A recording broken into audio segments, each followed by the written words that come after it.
আউযুবিল্লাহি মিনাশ শাইতানির রাজিম। বিসমিল্লাহির রাহমানির রাহিম।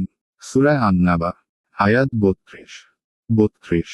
প্রাচীর বেষ্টিত বাগান ও আঙুর। আয়াতের তাফসীর। উদ্যানসমূহ ও নানাবিধ আঙুর।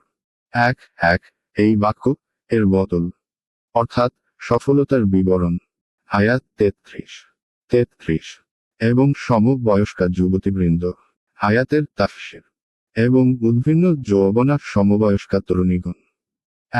এক শব্দটি এর বহুবচন, যার অর্থ হল পায়ের গাঁট। যেমন গাঁট উঁচু হয়ে থাকে, ঠিক তেমনি তাদের স্তনগুলিও অনুরূপ উঁচু উঁচু হবে, যা তাদের রূপ সৌন্দর্যের একটি সুদৃশ্য।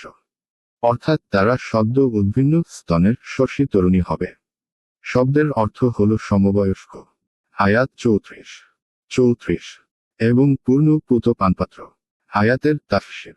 এবং পরিপূর্ণ পানপাত্র। এক এর অর্থ পরিপূর্ণ কিংবা একের পর এক নিরবচ্ছিন্ন, অথবা তা স্বচ্ছ ও নির্মল হবে। এমন পানপাত্রকে বলা হয় যা পূর্ণরূপে ভর্তি থাকে।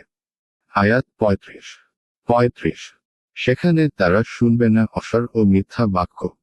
আয়াতের তাফসীর। সেখানে তারা শুনবে না কোনো অসার ও মিথ্যা কথা।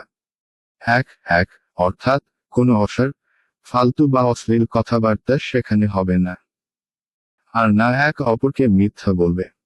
আয়াত 36 এটাই তোমার রবের অনুগ্রহের পূর্ণ প্রতিদান। আয়াতের তাফসীর।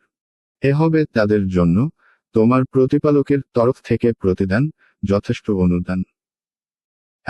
এক এর সাথে শব্দটি অতিশয়োক্তি স্বরূপ ব্যবহার হয়ে থাকে, অর্থাৎ সেখানে আল্লাহর দান, প্রতিদান ও অনুদানের পরাপ্তি ও প্রাচুর্য থাকবে।